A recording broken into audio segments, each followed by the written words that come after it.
شروع کرتی ہوں اللہ کے بابرکت نام سے جو بڑا مہربان نہایت رحم کرنے والا ہے۔ In the name of Allah most gracious most merciful. السلام علیکم ویورز، امید کرتی ہوں آپ سب خیریت سے ہوں گے۔ ویورز، کوئی بھی عمل یا وظائف وداؤٹ نماز سکسیزفل نہیں ہو سکتا۔ میری آپ سے ریکویسٹ ہے کہ آپ نماز کی پابندی کریں، اپنی اور ہم سب کے حق میں بہتری کی دعا کریں۔ اللہ پاک ہم سب کی مشکلوں کو آسانی میں بدل دے۔ اللہ پاک اپنی خفیہ تدبیروں سے ہمیں محفوظ رکھیں۔ ویورز، ایک درود پاک آپ سے شیئر کرنا چاہتی ہوں جس میں موت کے سوا ہر مرض کا علاج موجود ہے۔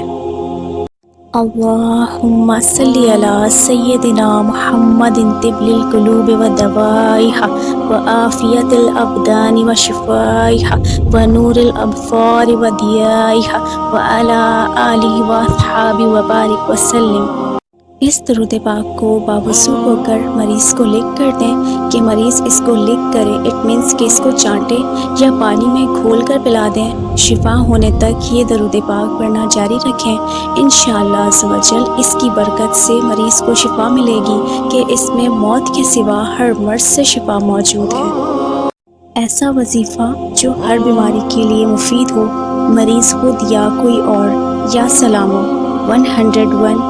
101 مرتبہ پڑھ کر دم کریں یا پانی میں دم کر کے پئیں۔ سب سے افضل یہ ہے کہ اٹھتے بیٹھتے چلتے پھرتے باوضو اس کا ورد کرتے رہیں۔ انشاءاللہ اس کی برکت سے امراض آفات بلاؤں سے نجات ملے گی اور روزگار میں بھی برکت ہوگی انشاءاللہ۔ اللہ پاک سے دعا ہے کہ اللہ پاک آپ کی تمام تر مشکلوں کو آسانی میں بدل دے۔ اگر ابھی تک آپ نے میرے چینل کو سبسکرائب نہیں کیا تو سبسکرائب کر لیں تاکہ اس طرح کی انفارمیٹیو ویڈیوز میں آپ تک شیئر کرتی رہوں۔ السلام علیکم۔